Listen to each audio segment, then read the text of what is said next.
Israel के पास दर्जनों एटमी बम मौजूद हैं, मगर दुनिया खामोश रही। अमेरिका हर साल इसराइल को अरबों डॉलर्स की इमदाद देता है, जिनमें से ज्यादातर रकम फौजी मंसूबों के लिए मखसूस होती है। अमेरिका जो खुद को इंसानी हकूक का अलमदार कहता है, वही इसराइल को अरबों डॉलर के जदीद हथियार फराहम करता है। अक़वाम मुत्तहिदा में जब फलस्तीनी हकूक की करारदादें पेश होती हैं, अमेरिका हमेशा इसराइल के हक में वीटो इस्तेमाल करता है। यूरोप से आने वाले यहूदी ज्यादातर तालीम याफ्ता साइंसी ज़हन रखने वाले लोग थे। अस्सलाम वालेकुम नाज़रीन, क्या आपने कभी सोचा है कि एक छोटा सा मुल्क जो एक सदी पहले वजूद में भी नहीं था, आज पूरी मुस्लिम दुनिया के लिए चैलेंज बन चुका? कैसे मुमकिन हुआ कि ये मुल्क मशरिक़ वस्ता की सबसे ताकतवर फौजी रियासत बन गया? आखिर वो कौन सा राज है जिन्होंने इस रेत, पत्थरों और जंग के दरमियान बसने वाली रियासत को सुपर पावर्स की सफ में खड़ा कर लिया? और क्या इन्हीं ताकतों की छतरी तले आज गजा के बच्चों का खून बहाया जा रहा है? मैं हूँ रोशीन शकील और आप देख रहे हैं कैपिटल टीवी। ये कहानी है इसराइल के अरूज, मगरिब के मफादात और फ़लस्तीन के ज़ख्मों की। एक ऐसी कहानी जो दुनिया की ज़मीन को झंझोड़ देती है। ये सब 14 मई 1948 को शुरू हुआ। बरतानिया ने फ़लस्तीन की सरजमीन छोड़ने का ऐलान किया और चंद ही घंटों बाद दुनिया ने सुना, हम एक नई रियासत का ऐलान करते हैं। इसराइल ये ऐलान महज ज़मीन के एक टुकड़े का नहीं था, ये ऐलान 100 साला मंसूबे की तकमील थी, जो बरतानवी साम्राज्य और यहूदी लॉबी ने पहली आलमी जंग के बाद शुरू किया था। पहले उस्मानी खिलाफत को तोड़ा गया, फिर फ़लस्तीन को बरतानवी नौआबादी बना दिया गया, फिर यहूदियों की मुनज़्ज़म हिजरत शुरू हुई। यूरोप, रूस और भारत से लाखों यहूदी फ़लस्तीन में लाकर बसाए गए, जबकि वहाँ सदियों से रहने वाले फ़लस्तीनी मुसलमान और ईसाई अपने ही घरों से बेदखल होते गए। 1948 में जब इसराइल ने अपनी रियासत का ऐलान किया, अरब ममालिक ने मुखालफत की, मगर नतीजा क्या हुआ? चंद ही माह में अरब फौजें शिकस्त खा गईं और इसराइल वजूद में आ गया। लेकिन सवाल ये है, एक नौज़ायदा रियासत इतनी ताकतवर कैसे हो सकती है? इसकी वजह एक ही है, इसराइल को बनने के पहले दिन से ही मगरबी ताकतों की हिमायत हासिल रही। बरतानिया और फ्रांस ने सियासी बुनियादें रखी और अमरीका ने फौजी और आलमी ताकत फराहम की। दूसरी आलमी जंग के बाद अमरीका ने इसराइल को सबसे ज्यादा इमदाद देने वाला मुल्क बना दिया। ये इमदाद सिर्फ पैसा नहीं थी, ये एक मुकम्मल तहफ़्फ़ुज़ की ज़मानत थी। अमरीकी असलहा, बरतानवी इंटेलिजेंस और फ्रांसीसी टेक्नोलॉजी ने इसराइल को वो बढ़तरी दी जिसका ख्वाब किसी और अरब रियासत ने नहीं देखा। 1956 की अरब इसराइल जंग के बाद अमेरिका ने वाज़ेह कर दिया कि मशरिक़ वस्ता में इसराइल इसका सबसे बड़ा इत्तेहादी होगा। इस जंग के बाद अमरीका ने सोवियत यूनियन के असर को रोकने के लिए इसराइल को अपने अस्करी मंसूबे का हिस्सा बना लिया। ये वो लम्हा था जब इसराइल को सुपर पावर्स के खेल में एक मुहल्लिक मोहरा बना दिया गया, एक मोहरा जो सिर्फ एक हुक्म पर अरब दुनिया के नक्शे बदल सकता था। फिर आई 3 जंगें, 1948, 1967 और 1973। पहली जंग में इसराइल ने अपना वजूद बचाया, दूसरी में इसने अरब दुनिया की सांसें रोक। 1967 की जंग सिर्फ 6 दिन चली, लेकिन इन 6 दिनों ने अरब दुनिया की तकदीर बदल दी। इसराइल ने मिस्र से सिनाई, शाम से गोलान की पहाड़ियां और अर्दन से मगरबी किनारे छीन लिए। ये वो लम्हा था जब इसराइल ने मशरिक़ वस्ता पर अपना गलबा साबित किया। 1973 में जब मिस्र और शाम ने जवाबी हमला किया, तो अमेरिका ने इसराइल को ईंधन और सैटेलाइट इंटेलिजेंस फराहम की और नतीजा एक बार फिर इसराइली बढ़तरी। दुनिया ने देख लिया, मगरबी इमदाद और इसराइली टेक्नोलॉजी का नतीजा अरब शिकस्त। लेकिन इसराइल सिर्फ हथियारों से नहीं जीता, वो इल्म से जीता। यूरोप से आने वाले यहूदी ज्यादातर तालीम याफ्ता साइंसी ज़हन रखने वाले लोग थे। इनमें से कई लोग वो थे जो जर्मनी, पोलैंड और रूस की यूनिवर्सिटियों से आए, इंजीनियर, साइंसदान, माहिरीन ज़राअत। इन्होंने एक ऐसी कौम बनाई जो हथियारों से ज्यादा दिमाग से लड़ती थी। इसलिए इसराइल ने आगाज से ही अपनी फौजी खिदमत को तालीम से जोड़ दिया। हर नौजवान, मर्द हो या औरत, को 18 साल की उम्र में फौज में शामिल होना लाजमी है। यही नज्म, यही तरबियत, यही कौम परस्ती इसराइल की बुनियाद बन गई। 1960 की दिहाई में इसराइल ने खामोशी से एटमी प्रोग्राम शुरू किया। फ्रांस ने तकनीकी मदद दी, अमेरिका और बरतानिया ने आंखें बंद कर ली। 1986 में एक इसराइली साइंसदान ने बरतानवी अखबार द संडे टाइम्स को बताया कि इसराइल के पास दर्जनों एटमी बम मौजूद हैं, मगर दुनिया खामोश रही। क्यों?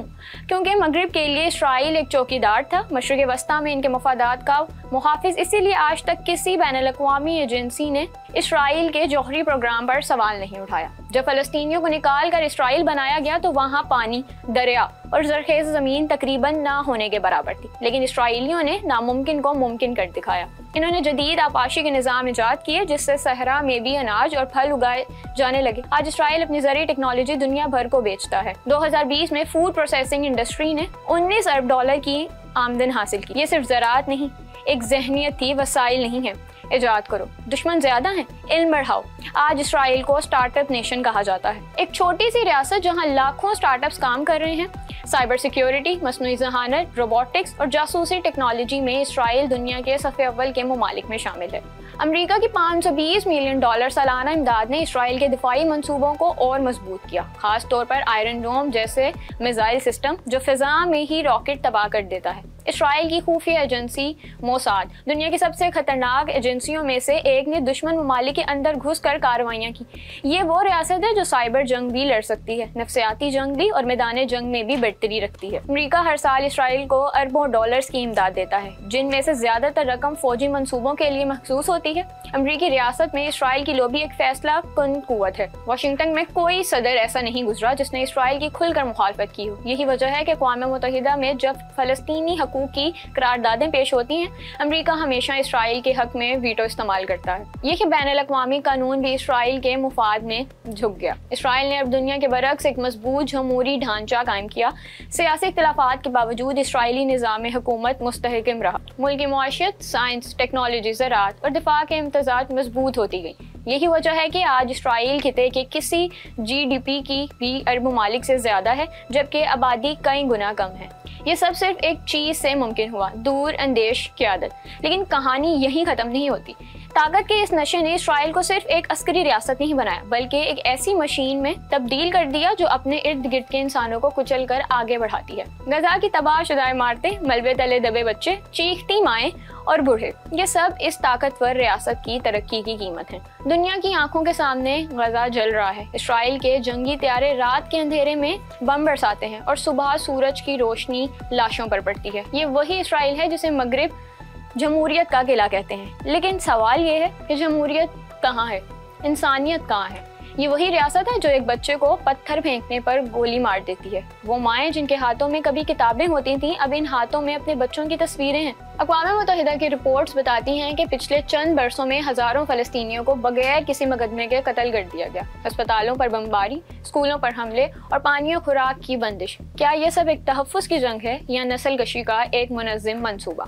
अमरीका जो खुद को इंसानी हकूक़ का अलमदार कहता है, वही इसराइल को अरबों डॉलर के जदीद हथियार फराहम करता है, जिन पर लिखा होता है मेड इन USA, जो किसी फ़लस्तीनी के घर पर गिरता है। यूरोप जो नाज़ियों के मुजालिम पर शर्मिंदा है, आज एक नए जुल्म के सामने आंखें बंद किए बैठा है। इंसानियत अब भी दो तबकात में तकसीम है, एक वो जिसका खून कीमती है और दूसरा वो जिसका खून सिर्फ खबरों की सुर्खी बनता है। लेकिन इसराइल की ताकत का राज सिर्फ हथियार नहीं, जहानत, मनसूबाबंदी और प्रोपेगेंडा है। इसराइल ने अपने मीडिया और टेक्नोलॉजी को ऐसे हथियार में बदल दिया है जो बंदूक से भी खतरनाक है। हर फलस्तीनी हमलावर दिखाई देता है, लेकिन हर इसराइली बम दिफाई कार्रवाई कहलाता है। गजा में बच्चे मरते हैं, लेकिन मगरबी चैनल्स इनकी तस्वीरें नहीं दिखाते, सिर्फ दहशतगर्दों के खिलाफ कार्रवाई का अनवान चलाते हैं। इसराइल के पास असलहा मगरब का, सरमाया अमेरिका का और टेक्नोलॉजी यूरोप की लेबोरेटरियों की है। ये एक ऐसे निज़ाम का हिस्सा है जो ताकतवर के लिए कानून बनाता है और कमजोर के लिए कब्र। गजा के बच्चे आज सवाल करते हैं, हमारा जुर्म क्या है? शायद दुनिया के पास इस सवाल का कोई जवाब नहीं है, क्योंकि दुनिया की ज़मीन पर मफादात का पर्दा पड़ चुका है। इसराइल की ताकत की एक और वजह इनकी मुतहद्दिद सोच है। यहूदी कौम ने सदियों की जलावतनी के बाद ये सीखा कि इल्म ही असल ताकत है। इसीलिए इसराइल ने अपने क़याम के साथ ही तालीम, तहकीक और साइंसी तरक्की को अपनी पहली तरजीह बनाया। आज इसराइल में दुनिया के सबसे ज़्यादा पेटेंट रजिस्टर्ड होते हैं। हर साल हज़ारों नई टेक्नोलॉजी कंपनियां वजूद में आती हैं और दिफाई इंडस्ट्री में इसराइल की आज़ादारी तस्लीम की जाती है। दूसरी तरफ अरब दुनिया में तालीम से ज़्यादा सियासत और मजहबी इख्तलाफात ने जगह ले ली है। इत्तेहाद के बजाय इंतशार पैदा हुआ और इसराइल ने इसी कमजोरी को अपना हथियार बनाया। लेकिन तारीख ये बताती है कि ताकत हमेशा कायम नहीं रहती। फिरौन के महल भी मट्टी हो गए, नमरूद का गरूर भी टूट गया। सवाल ये है, क्या इसराइल का गरूर भी कभी जमीन बोस होगा? गजा की तबाही के बावजूद फलस्तीनी आज भी जिंदा है। इनके हाथों में अब भी गुलेल हैं, इनके दिलों में अब भी ईमान है। वो बच्चे जो मलबे से अपने भाइयों की लाशें निकालते हैं, वही कल इस सरजमीन के मुहाफिज बनेंगे। गजा का हर कब्रिस्तान एक दास्तान सुनाता है कि ताकत अगर जुल्म बन जाए तो वो खुद अपनी कब्र खोद लेती है। इसराइल चाहे जितना मजबूत हो, मगर वो खौफजदा है। इसे गजा के इन बच्चों से डर लगता है जो पत्थर उठाते हैं। इसे इन नौजवानों से डर लगता है जो कहते हैं हम वापस आएंगे। इसे इन औरतों से खौफ आता है जो लाशों के दरमियान भी उम्मीद की शम्मा जलाती हैं। दुनिया आज इसराइल की ताकत पर हैरान है, मगर तारीख कल इसके जुल्म पर लानत करेगी। ताकत अगर इंसाफ के बगैर हो तो वो जवाल की अलामत। गजा के आसमान पर आज भी धुआं छाया है, लेकिन हर धुएं के पीछे एक सूरज जरूर तलू होता है। ये जंग सिर्फ जमीन की नहीं, ये जंग हक और बातिल की है। एक तरफ बंदूक है, दूसरी तरफ ईमान। एक तरफ जुल्म है, दूसरी तरफ सब्र। और तारीख हमेशा सब्र के साथ होती है, ताकत के साथ नहीं।